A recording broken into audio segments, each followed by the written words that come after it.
Franchement, j'ai pas très bien vécu entre le rythme, entre le master, le stage, la prépa concours, notre vie personnelle à côté. C'est beaucoup de fatigue, de remise en question. Est-ce qu'on est dans les temps? Est-ce qu'on est en retard par rapport aux autres? Est-ce qu'on se prépare assez vite? Est-ce que aux écrits, je vais être prête? Et puis pareil, après, derrière Vichy, derrière les écrits, on est fatigué. Donc arriver à se relancer pour préparer les zéros, c'est vachement de fatigue et de remise en question permanente. Et plus à moi à côté qui ai dû arrêter le sport pour être à temps dans mes préparations, c'est pas forcément une année que j'ai bien vécue. C'est une année assez compliquée, je dirais, à gérer. On passe par différentes phases. C'est un peu les montagnes russes des fois, où des fois on est très motivé, on va énormément apprendre, on va engranger énormément de connaissances. Mais des fois on va être dans des moments où on va être un peu au plus bas aussi, on va se questionner, se demander si des fois si on est légitime d'apprendre tout ça, de pouvoir en fait aller plus loin dans ce concours.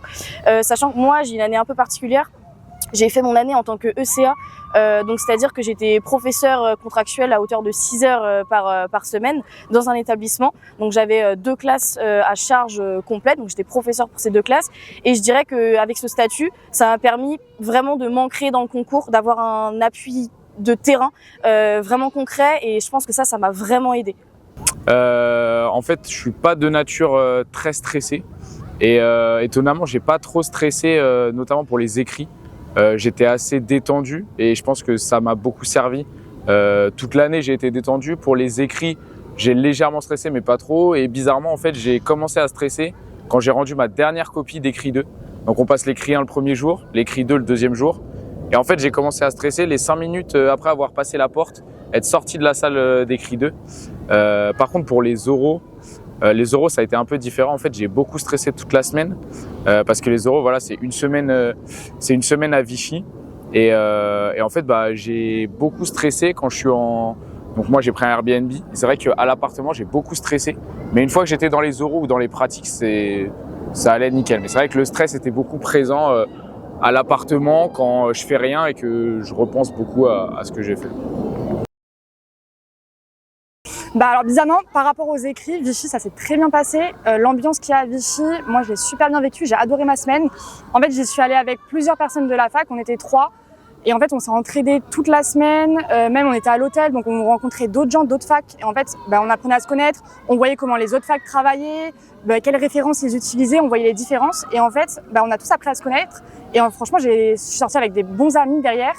Et non, à Vichy, j'ai très bien vécu et même au final, on est prêt parce qu'on en a bouffé pendant 2 mois de préparation des oraux. Donc en fait, on sait ce qu'on doit faire et une fois qu'on y est, pour moi, je m'étais mis en tête, la personne qui sont devant moi, c'est des futurs collègues. Donc en fait, je parle à des futurs collègues et c'est comme ça que j'ai appréhendé toute la semaine à Vichy. Moi, c'était plutôt un concours contre moi-même. À Vichy notamment, j'ai trouvé qu'il y avait vraiment aucune animosité en fait entre les candidats. C'est vrai qu'on est là un peu pour se soutenir, on se demande comment ça s'est passé, etc. Mais sans vraiment avec des idées derrière la tête. Et j'ai trouvé ça plutôt agréable à Vichy. Et si je dois voir de façon plus large au niveau de l'année vraiment concours, effectivement, on a un peu cette notion de concours entre des étudiants, mais ça reste tout à fait moindre car quand on est à la fac, en fait, on est là pour travailler et disons qu'il faut se créer les bonnes affinités aussi, c'est-à-dire que quand on crée des groupes de travail, on sait qu'on va travailler avec notre groupe de travail et qu'on est là les uns pour les autres et c'est tout. Alors c'est vrai qu'entre nous, à la fac de Créteil, on était assez solidaires. Après, c'est vrai qu'à Créteil, en fait, c'est un peu particulier. On est jumelés entre plusieurs facs, donc avec Créteil, Bobigny et Marne-la-Vallée. Mais c'est vrai qu'entre Créteil, on a un groupe où on se passait quelques infos et on était plutôt ensemble. Après, c'est vrai que moi, j'avais l'intention assez solitaire à Vichy d'être plutôt dans mon truc et vraiment d'être dans la logique concours. Après, les oraux, dans tous les cas, c'est individuel, mais notamment dans les pratiques, je m'étais dit jette personne, c'est mon concours. Et au final, arrivé là-bas, en fait, j'ai un peu changé parce que je discute avec les gens, même les pratiques se passent dans la bonne humeur. Et en fait, on apprend à discuter avec les gens et au final, on perd, si on avait un peu ce côté solitaire, compétition, on le perd vraiment parce qu'en fait, on se rend compte que c'est des personnes comme nous et on veut faire le même métier. En fait, on se rend compte que le jour J, même si c'est un concours, on se retrouve à beaucoup discuter avec les gens et moins avoir cet aspect concours-compétition. Moi, j'avais fait le choix de venir un jour plus tôt, le temps, comme ça je voyais les gens de la session d'avant. En fait, on s'est fait un resto avec les personnes qui avaient fait la session d'avant. Ils nous ont expliqué comment ça se déroulait, leurs avis. Ils nous ont montré les différents sites. Et après, oui, j'étais à 3 à l'hôtel. On n'a pas pris de Airbnb, nous. Pourquoi? Parce que vu qu'on y allait à 3, il nous fallait plusieurs voitures. Parce que, en fait, on va avoir des déplacements. La CO, c'est pas aux mêmes endroits. On n'est pas sur les mêmes horaires.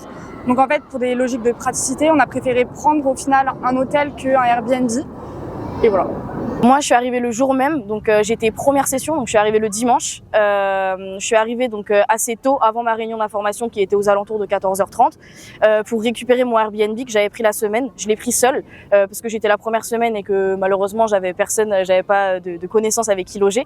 Donc je suis arrivée effectivement un peu en avance et surtout faut prendre de l'avance. À chaque épreuve, vraiment, faut prendre de l'avance à Vichy. Il faut anticiper les déplacements, il faut regarder parce que on n'est pas à l'abri qu'il se passe quelque chose et ça, ce serait très dommage de louper le concours en arrivant en retard. Il y en a énormément qui ont été éliminés parce qu'ils sont arrivés 30 secondes en retard à chaque épreuve. La semaine à Vichy, du coup, ils nous préviennent, ils nous donnent une date où on a un rendez-vous donc au parc à Vichy, c'est dans un gymnase où là, ce jour-là, on n'a pas d'épreuve, c'est juste une réunion pour en fait nous donner notre programme et du coup ils nous disent qu'on passera en fait il y a 6 épreuves en tout, 3 oraux, 3 pratiques et en fait on passe sur 5 jours, donc les 6 épreuves se passent sur 5 jours. Donc nous derrière en amont on a tous fait ça, soit on prenait hôtel, soit on prenait Airbnb. Donc moi personnellement j'ai pris un Airbnb tout seul. Il y en a qui sont mis à plusieurs, moi vraiment je voulais être tout seul pour être dans mon truc, donc ça se réserve, ça se prépare en avance. Et du coup, le jour J, on arrive et en fait, on a une feuille de route qui nous donne en fait un peu notre emploi du temps des 5 prochains jours avec une épreuve par jour, sachant que l'oral 3 et l'oral 1, donc, qui sont les 2 oraux les plus importants, sont forcément seuls. On peut pas avoir une autre épreuve la même journée. Et on passe l'oral 3 en premier, et puis après, on a les pratiques et les autres oraux qui sont répartis sur la semaine. Alors honnêtement moi oui parce que les supports, les articles etc. j'ai vachement du mal à les comprendre. Des fois je passe plus de temps à comprendre l'article qu'à lire l'article et j'ai la chance, j'ai fiché pendant les vacances de la L3 en fait, les grandes vacances, tous mes cours de licence. Ce qui a fait que j'avais déjà un dossier CAPEPS à la fin de ma licence et derrière en fait ça m'a aidé pour le master parce que du coup dès que j'avais besoin d'une référence, j'avais un gros dossier de 20 pages dans chaque écrit où j'avais juste à piquer des informations. Donc effectivement, j'ai pas lu forcément beaucoup d'articles, j'en ai lu qu'un pour l'histoire. Et sinon, de manière générale, non, je me suis contentée des cours d'université. J'ai beaucoup utilisé les cours de la fac, que ce soit les cours de licence, notamment les cours de licence même, j'ai envie de dire. Mais aussi effectivement, on a un magnifique support maintenant qui est Internet et donc on a énormément de vidéos, quels que soient les types de vidéos, les sujets qu'on peut retrouver. Et donc ça aide énormément, notamment si je dois citer les vidéos de l'AEPS bien évidemment. Mais je dirais que aussi moi, toujours en liant mon parcours en tant que CA, je dirais que vraiment tout ce qui est collègues en fait et communauté éducative plus généralement, ça aide aussi énormément, que ce soit pour les différents oraux qu'on peut avoir à Vichy notamment. On va dire à 70%, je me suis appuyé sur mes cours et en fait j'ai beaucoup été sur que au final peu de gens connaissent, la page YouTube AEPS où en fait j'ai regardé quasiment toutes les vidéos où en fait c'est beaucoup de vidéos de comment entrer dans les activités, etc. et des activités notamment du concours. L'AEPS il essaye de se renouveler par rapport aux activités qui sont proposées au concours et ça m'a beaucoup aidé. Mais sinon ouais, c'était principalement, je suis pas du genre à lire beaucoup d'articles, etc.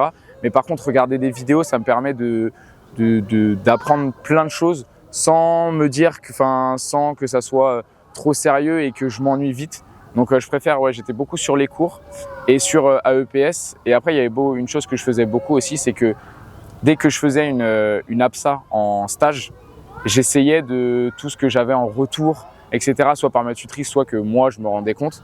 J'essayais de le noter en fait directement. Si c'est des APSA, surtout qu'en plus ils sont au concours, ça me permettait d'avoir une petite banque de données vraiment avec de l'expérience de terrain. Parce que c'est vrai qu'au concours maintenant, de plus en plus, le jury attend des professeurs vraiment de terrain et pas juste des choses théoriques qui sortent comme ça.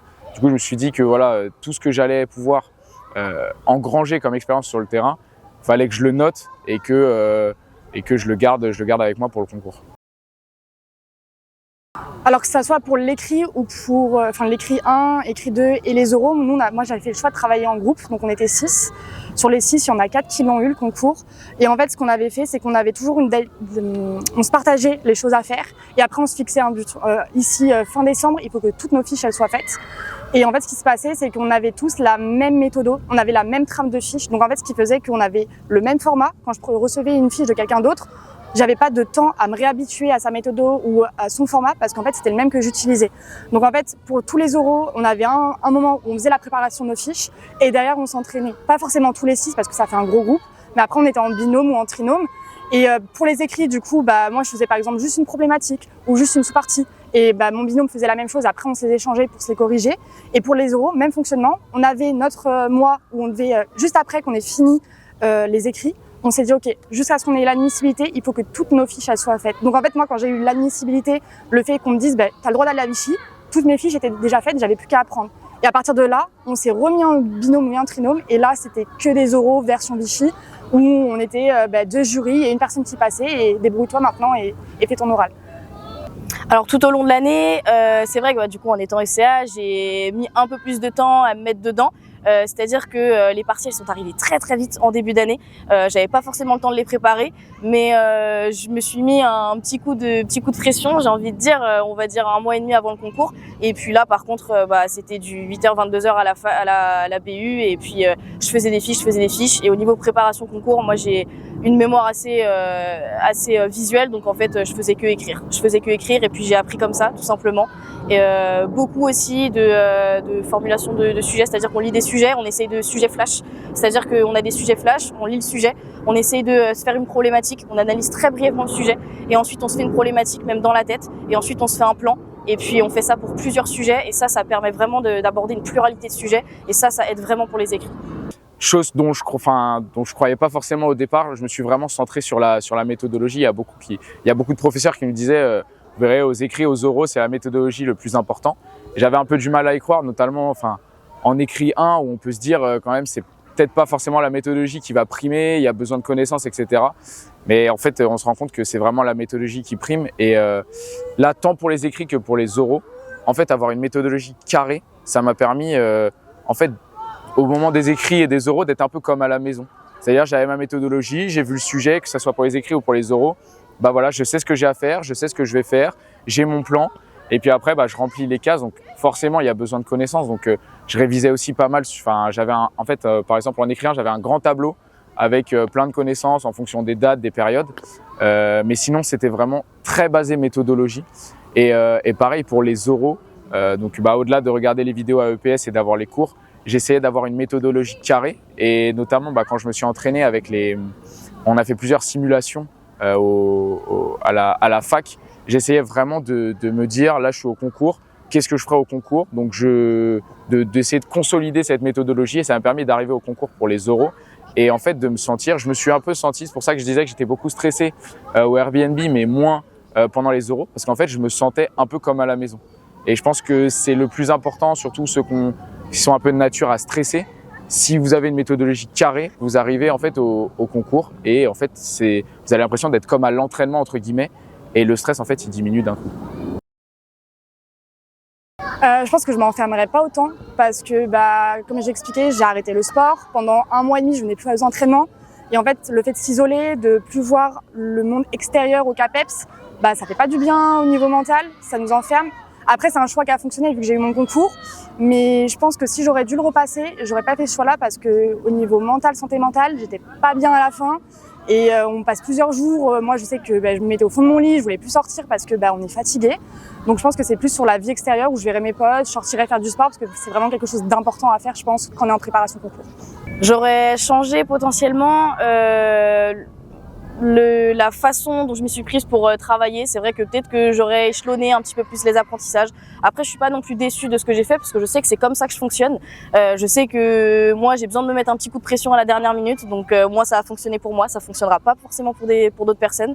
Mais par contre, c'est vrai qu'on oublie un peu le côté, on n'y pense pas souvent, mais le côté famille, le côté amis, etc. Et ça, c'est vraiment pas à négliger parce que notamment dans les phases où on est un petit peu en redescente, ça aide vraiment et pour moi c'est un des points où j'aurais à améliorer si je dois passer par exemple l'agrégation prochainement. En vrai, moi c'est vrai que cette année j'ai peut-être été un peu trop carré entre guillemets, j'ai peut-être été un peu trop centré concours, mais mon objectif au début de l'année c'était de passer ce concours qu'une seule fois. Et c'est vrai que j'ai fait pas mal de sacrifices. Je sais qu'il y en a quand on en fait moins, on n'est pas obligé de faire plein de sacrifices. Il y en a beaucoup qui ont gardé beaucoup de pratiques, etc. Moi, c'est vrai que de base, j'avais une très grosse pratique en club que j'ai beaucoup réduit. Mais du coup, j'ai pas trop de regrets parce que c'était une année de sacrifice.